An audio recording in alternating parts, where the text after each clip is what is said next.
ভাই, দুনিয়ার মধ্যে আমরা আমি আমি কিন্তু একমাত্র জাতি, একমাত্র মানুষ, যেই মানুষটা, যে জাতিরা স্বাধীনতার ৫৪ বছর পরেও এখনো একজোড় জুতার, পাওয়ের নোংরা জুতার নিরাপত্তা দিতে পারছে না।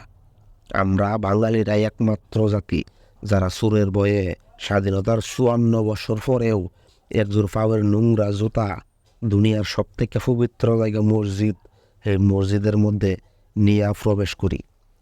রে জাতি, কথাগুলো বলার কারণ হইল জামাত, বাংলাদেশ জামাত ইসলাম ৭১ সালে কী করছে এটা আমি কিছু কিন্তু জানি না। এখন বর্তমানে তারা দেখতেছি, তারা ওপেন চ্যালেঞ্জ করতেছে, আমরা বিরুদ্ধে কোনো দুর্নীতির মামলা নাই, কোনো চুরির মামলা নাই, কোনো সাদাবাজি দিই না। তো আমি তো সোশ্যাল মিডিয়ার যুগের মানুষ।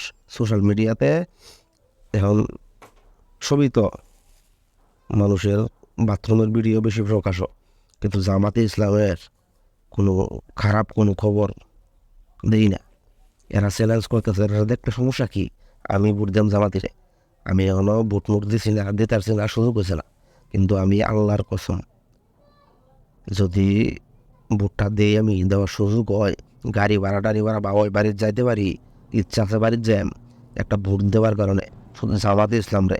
তারা দেখলে সমস্যা কি? আমি জুতাটা একটু ভাই, জুতার চিন্তাটা বাদ দিতে চাই। মসজিদে গেলে যে জুতা বাইরে হয়েছি, এটা লেগে ভাই নামাজ হয় না। কি কই ভাই, আমি মূর্খ মানুষ, ভিডিও লিখি না, যা মাথা দেয় তাই কই।